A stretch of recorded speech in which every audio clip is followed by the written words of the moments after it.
रचना जी, कविता जी और श्रीकांत चौहान से हम आज ये कैश कॉल्स लेंगे। रचना जी बताइए क्या पिक किया आपने? जी मेरी तरफ से जो मैं देना चाहती हूँ वो मोतीलाल ओसवाल फाइनेंशियल सर्विसेज की बात करूंगी मैं। यहाँ पे चार्ट सेटअप सही में ही बहुत बढ़िया बना हुआ है और ये काउंटर फिलहाल 860 के करीब है। ये जब तक 840 के ऊपर बना रहता है ऑन अ क्लोजिंग बेसिस तो there are good amount of chances कि ये बहुत ही जल्दी 900 को क्रॉस करेगा। तो from extreme short term perspective इसमें 900 का टारगेट लगा सकते हैं। और अगर आपका नजरिया थोड़ा उससे भी लंबा है तो इसमें उसके ऊपर भी 3 to 6 मंथ्स का व्यू भी लेने लायक सेटअप जरूर बना हुआ है। But from short term perspective 900 का टारगेट और 840 का एसएल। ओके, मोतीलाल ओसवाल पे आपका एक लक्ष्य है 900 रुपये का, 864 कैश कॉल है, याद रखिएगा ये। श्रीकांत चौहान जुड़े हैं कोटक सिक्योरिटी से। Shrikant, good afternoon. आपका कैश ट्रेड क्या रहेगा इस वक्त?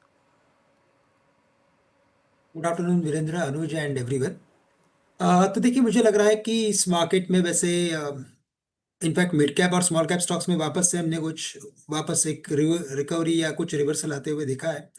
कुछ एक स्टॉक्स उसमें से एक सिरमा मुझे अच्छा लग रहा है, जो अभी ट्रेड कर रहा है तकरीबन 524 के करीब, 524 525 के करीब है। यहाँ पे जो स्टॉप लॉस रखना है वो हम रखेंगे 514 का। हमें लगता है कि इसमें जो एक कभी करेक्शन चल रहा है वो एक करेक्टिव पैटर्न इनफैक्ट कंप्लीट हो चुका है कल के दिन में, और वापस से स्टॉक रैली करते हुए 575 तक भी जा सकता है। तो at least from here we can expect 550 on the high side. 550 का टारगेट रखे, सिरमा को करंट लेवल से खरीदे और 514 रुपए का स्टॉप लॉस रखे।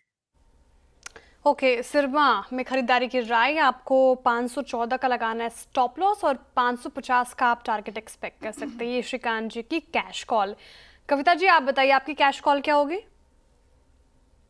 तो श्रेया, आवास फाइनेंशियल अपने वीकली और डेली चार्ट पर बहुत अच्छे से ब्रेकआउट देते हुए दिख रहा है और अपने 16 जून के हाई के भी को भी निकालते हुए दिख रहा है। मुझे लगता है 1935 1945 इसका प्रीवियस स्विंग हाई है, उसे अप्रोच करता हुआ दिख सकता है। One can take the stop loss of 1865 on position. Okay, तो 3 ट्रेड्स हो गए यहाँ पे, याद रखिए कैश के। कुछ देर में 4 का चौका भी आएगा जिसमें हम ऑप्शन, टेक्निकल, फ्यूचर्स और मिड कैप फंडा भी लेंगे। पर एज ऑफ नाउ सिरमा एसजीएस ये है श्रीकांत जी की कॉल और कविता जी की कॉल आपकी स्क्रीन पे आवास फाइनेंशियल्स, और रचना जी ने पिक किया था मोतीलाल ओसवाल फाइनेंशियल सर्विसेज। ठीक है, तो ये ट्रेड्स पूरे हो गए। अब एक काम करते हैं, फिर लौटते हैं निफ्टी के स्ट्रक्चर पे। इट्स 25058। समहाउ वो 25,000 के साइकोलॉजिकल लेवल को प्रिवेंट करता हुआ उसको सिक्योर करने की कोशिश कर रहा है, तो अभी उस जोन में नहीं जा रहा है। और एक दो स्टॉक्स को देखते हैं जो कि अच्छा कर रहे हैं। अभी कुछ देर पहले मैंने एयू स्मॉल फाइनेंस बैंक का जिक्र किया था, एक दो स्टॉक्स और लिखे आइएगा। श्रीकांत, एचडीएफसी एएमसी, अभी मैं इनफैक्ट अपनी ओपनिंग कमेंट्री में इसको का जिक्र कर भी रहा था। आज बिल्कुल ही डिफरेंट बिहेवियर था सुबह से इसका। अभी भी 5064 पे अच्छा मूव लेके ट्रेड कर रहा है। ये कैपिटल मार्केट थीम में और एएमसीज में, डिपॉजिटरीज में, एक्सचेंजेस में आप एचडीएफसी एएमसी को कहाँ प्लेस करेंगे, क्योंकि ओवरबॉट नहीं है, या फिर कोई और चॉइस आपकी इस थीम में?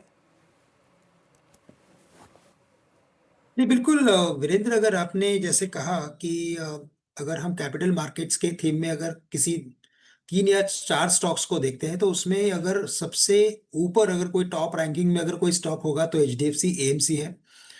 इसके अगर आप ओवरऑल पैटर्न को भी अगर रीड करते हैं तो कभी भी अगर इसमें करेक्शन आता है तो एक काफी म्यूटेड सा करेक्शन आ रहा है since the stock has started it's rally from 3500। तो करेक्शन काफी म्यूटेड सा है या तो साइडवेज है, और उसके बाद रैली जो आती है उसमें काफी अच्छे वॉल्यूम्स भी होते हैं और प्राइस भी अपने प्रीवियस हाई को काफी डिसिसिवली ब्रेक करता है।